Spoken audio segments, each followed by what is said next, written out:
नमस्कार. श्री स्वामी समर्थ मैत्रिणींनो. स्वामी महाराज तुमच्या सर्व इच्छा पूर्ण करोत. तर सावली तेव्हाच पडते जेव्हा तुम्ही पुढे पुढे चालता. तर आज आपण नागपंचमी या विषयावर माहिती सांगणार आहोत. तुम्हाला माझी माहिती आवडली असेल तर माझ्या चॅनलला लाईक, शेअर आणि सबस्क्राईब करायला विसरू नका. श्रावण महिन्यातील शुक्ल पक्षातील पंचमीला नागपंचमी हा सण साजरा केला जातो. या दिवशी भगवान श्रीकृष्ण यांनी कालिया नागाचा पराभव केला व ही नागपूजा प्रचारात आली. हा सण सर्पदेवतेची पूजा, पर्यावरण रक्षण आणि आरोग्यासाठी महत्त्वाचा मानला जातो. तर आता मी तुम्हाला नागपंचमीचे महत्त्व काय आहे हे मी तुम्हाला व्हिडिओद्वारे सांगणार आहे. तर सर्पभय निवारण, नागाची पूजा केल्याने सर्पदंशाची भीती उरत नाही. काल सर्पदोष होण्यासाठी कुंडलीत पूजा केली जाते. तसेच पर्यावरणात शेतकरी मित्र असलेल्या सापांबद्दल कृतज्ञता व्यक्त केली जाते. नागदेवतेकडून कुटुंबाला संरक्षण आणि समृद्धी लाभते. अशा प्रकारे नागदेवतेची पूजा केल्यामुळे आपल्या कुटुंबाचे रक्षण केले जाते.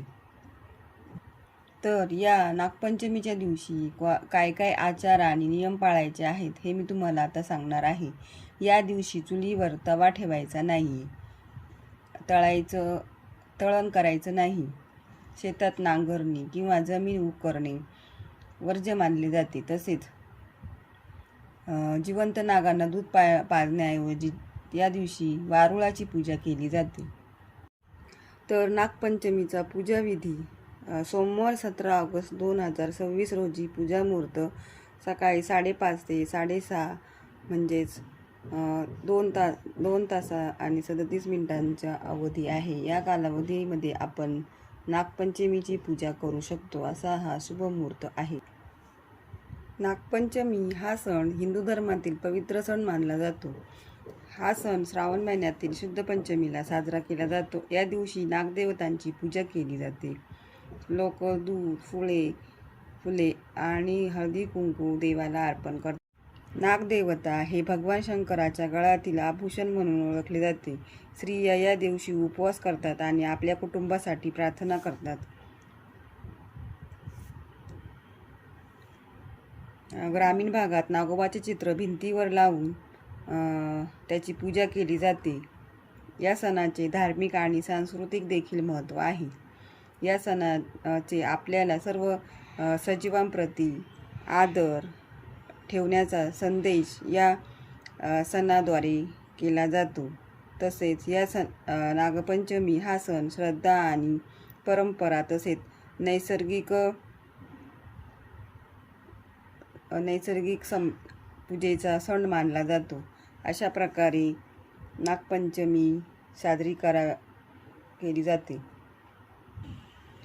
तर या नागपंचमीच्या दिवशी साप किंवा नाग दूध पितात का पित नाही हे मी तुम्हाला आता सांगणार आहे. हे सत्य ऐकून तुम्हाला आश्चर्य वाटेल. सापासाठी दूध नव्हे तर पाणीच नैसर्गिक होय. तर नागपंचमीला नागाला दूध पाजण्याची परंपरा आहे, पण सापांचा नैसर्गिक आहार हा दूध नाही आहे. साप प्रामुख्याने उंदीर, बेडूक, सरडे आणि इतर प्राणी खातात.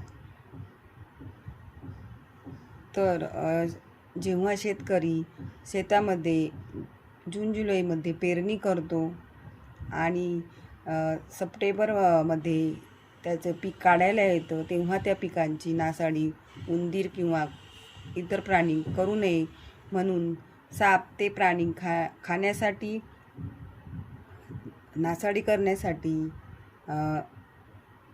जेव्हा उंदीर आपल्या शेतकऱ्याच्या शेतात येतात तेव्हा ते उंदीर खाण्याचे काम हे नाग किंवा साप करत असतात. म्हणून शेतकऱ्याचे पिकाचे रक्षण करणे हे नागोबाचे काम आहे. म्हणून नागोबाप्रती प्रेम व्यक्त करण्याचे हे एक नागपंचमी हा सण आहे. अशा प्रकारे दूध समोर आल्यावर तहानलेला साप कधी ते दूध प्राशन करत नाही, पण त्यासाठी आवश्यक गोष्टी तुम्ही जरूर करू शकता. नागपंचमी सापाला कोणत्याही प्रकारचा त्रास होणार नाही याची काळजी घ्या. हाच या नागपंचमी साजरी करण्यामागचा प्रमुख उद्देश आहे. नागदेवतेची पूजा ही निसर्गाप्रती कृतज्ञता व्यक्त करण्यासाठी केली जाते.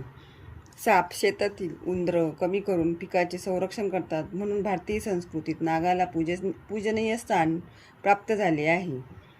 सापाला दूध पाजणे ही श्रद्धेची परंपरा आहे, पण सापाचे नैसर्गिक अन्न हे दूध नाही आहे.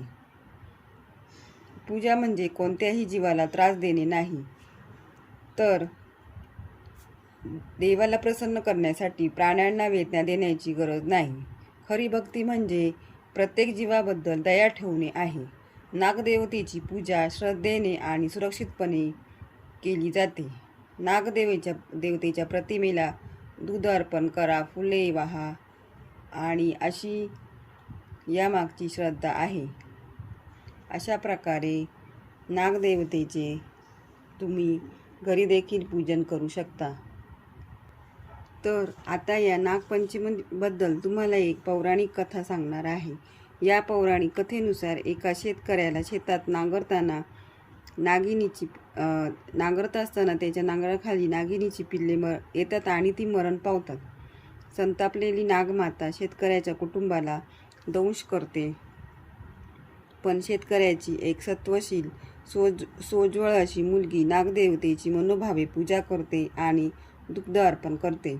मुलीच्या भक्तीवर प्रसन्न होऊन नागमातेने त्या शेतकऱ्याच्या कुटुंबाला पुन्हा जीवदान दिले व सर्पदंश न करण्याचे वरदान दिले. त्या दिवसापासून बहिणी आपल्या भावाच्या व कुटुंबाच्या रक्षणासाठी नागपंचमीचे व्रत करू लागल्या. अशा प्रकारे मी तुम्हाला नागपंचमीबद्दल कथा सांगितलेली आहे. बहीण भावाच्या नात्याचे अत्यंत पवित्र असा हा सण साजरा केला जातो. तर आता मी तुम्हाला नागपंचमीला नागदेवतेची पूजा का केली जाते हे सांगणार आहे. हिंदू धर्मात सापांची पूजा केवळ सजीव प्राणी म्हणूनच नव्हे तर सर्पदेवता म्हणूनही केली जाते.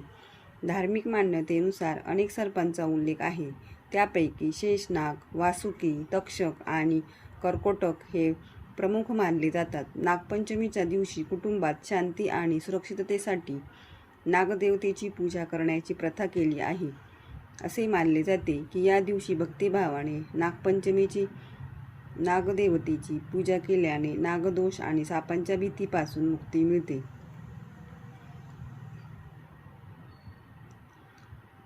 तर श्रावण महिन्यातच का ही नागपंचमी सण साजरा केला जातो, तर यामागचे काही शास्त्रीय कारण आहे.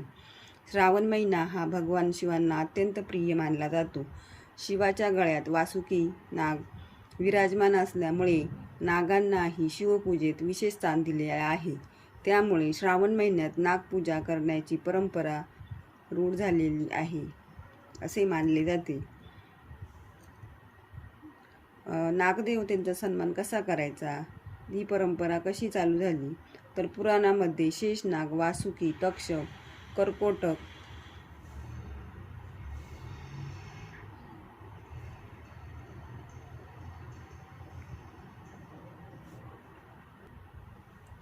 पद्म, महापद्म, कुलिक आणि शंखपाल अशा नागांचा उल्लेख आहे. नागांना पृथ्वीचे रक्षक आणि निसर्गाचे संतुलन राखणारे मानले जाते. श्रावण महिन्यात त्यांची पूजा करून त्यांच्याबद्दल कृतज्ञता व्यक्त केली जाते. तर श्रावण हा पावसाळ्यामध्येच येतो, त्यामुळे मुसळधार पावसामुळे सापांची बिळे पाण्याने भरतात, त्यामुळे ते श्रावण महिन्यात बाहेर येतात. अशा वेळी लोकांनी सापांना इजा करू नये, त्यांचे संरक्षण करावे आणि त्यांच्याबद्दल आदर बाळगावा, हा संदेश नागपंचमीच्या परंपरेतून दिला जातो. तर यामागे भागवत पुराणानुसार श्रीकृष्णाने यमुना नदीत कालिया नागाचा पराभव करून त्याला जीवदान दिले. ही कथा नागांविषयी करुणा, संयम आणि सह अस्तित्वाचा संदेश देतो. त्यामुळे नागपूजेला धार्मिक महत्त्व प्राप्त झालेले आहे. श्रावण महिन्यात शेती आणि निसर्गाशी असलेले नाते. श्रावण हा शेतीच्या कामांचा महत्त्वाचा काळ असतो. साप हे उंदीर खाऊन पिकाचे रक्षण करतात. त्यामुळे शेतकरी नागांना निसर्गमित्र मानून त्यांची पूजा करतात. ही परंपरा पर्यावरण संवर्धनाचा संदेश आपल्याला देऊन जाते. अशा प्रकारे नागपंचमीच्या दिवशी नागदेवतेची पूजा दुधाऐवजी प्रतिकात्मक नैवेद्य, फूल, हळदी कुंकू आणि प्रार्थना करून केली जाते. अनेक ठिकाणी वारुळाची पूजा करण्याची ही पद्धत आहे. आपल्या बायका एकत्र येऊन वारुळाला पूजन करण्यासाठी जातात. तेथे गाणी म्हणतात, फुगड्या घालतात.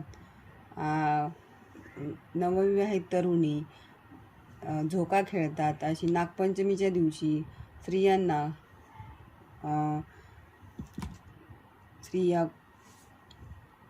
नागपंचमीच्या दिवशी स्त्रिया वेगवेगळ्या वेश परिधान करून आनंद साजरा करतात. अशा प्रकारे या दिवशी नागदेवतेची भक्तिभावाने पूजा केल्यास कुटुंबाचे रक्षण होते, सुखसमृद्धी लाभते आणि सर्पदोषापासून संरक्षण मिळते अशी मान्यता आहे. अशा प्रकारे तुम्हाला माझी माहिती आवडली असेल तर माझ्या चॅनलला लाईक, शेअर आणि सबस्क्राईब करा. धन्यवाद. श्री स्वामी समर्थ.